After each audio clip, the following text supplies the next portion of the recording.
Paul Joyce in the Times newspaper, Liverpool and City victims of Qatar burnout.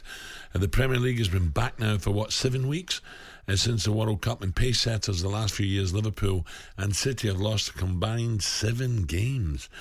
Paul looks at the inconsistent form of Rodri and Liverpool's big issues in midfield.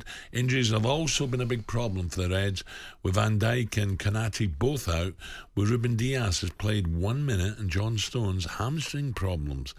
Liverpool haven't won a league game, Ray, in 2023. That's ridiculous. I think defensively they're all over the place, Al. I was at the Brighton game a few weeks back and it could have been 5-0.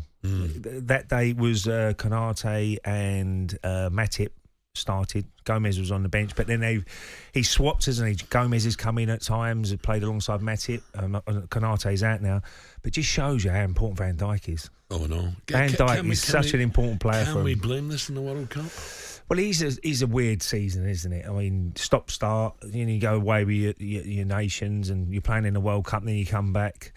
But teams who win it or successful this season might be blaming the World Cup. They're just saying, well, look, we took advantage and we got on with it. So, yeah. But it is an ageing squad. We know Liverpool are. Mane was a big loss, obviously know that. That was always going to affect the team because he's so important as well. But yeah, it's just one of them seasons for Liverpool. How are they going to finish it? Will they finish strongly? I thought they had certainty for the top 4. I know. But now suddenly you're looking at the table thinking, I don't think they can get in it. I think they're going to come with a run, but I'm always waiting for a run, but I didn't see that last week. And of course we have the Merseyside derby. What a game. This is really a tight one now. Can Sean do it? Well, what a start to his Everton career if he can beat Arsenal. Beating Arsenal, and obviously if he can go and beat Liverpool, the Merseyside derby. Wow, what a start. I'm looking forward to Monday. And Everton got Leeds after that, Al. Yeah, what a game that'll be as well. Well, we have Liverpool-Everton live on talkSPORT. I'm working on next week. I know, I can't believe that. Laura's out in the Super Bowl. She is indeed. We'll speak to Big Ginge. Did I hear he's going jet skiing on a truck? How's he going to go on a jet ski?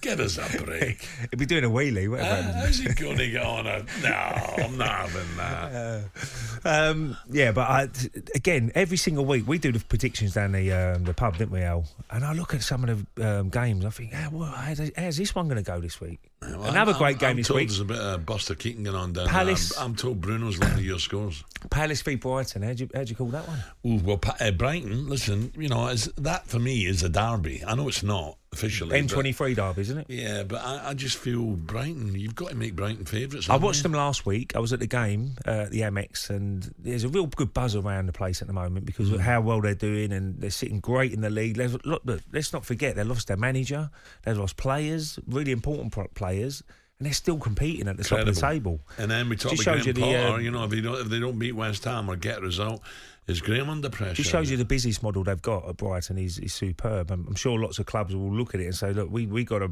be a little bit more like Brighton because they know exactly what they're doing. And some of the players they've got, Mitoma, the little left winger, bought him for £4 million. What's he worth now? He's been brilliant. He scored a really good header last week.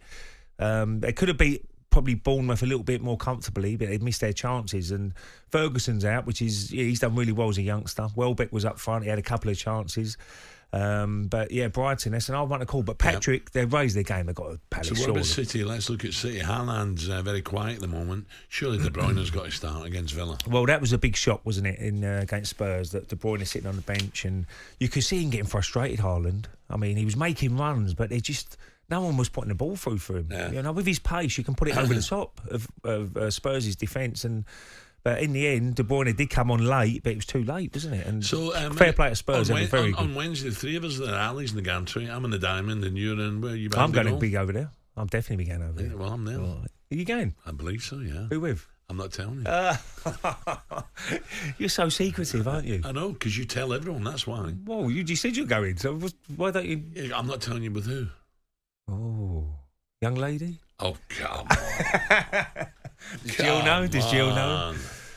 Hey? Oh, I wonder who it is. I know exactly who it is. Do you? Elliot. Who? Elliot. Maybe. Anyway, I'm definitely going to be over there early, and what a game that should be. talkSPORT Breakfast with Alan Brazil. Thursday and Friday morning, 6 till 10. On AM, on DAB, via the talkSPORT app and on your smart speaker. talkSPORT.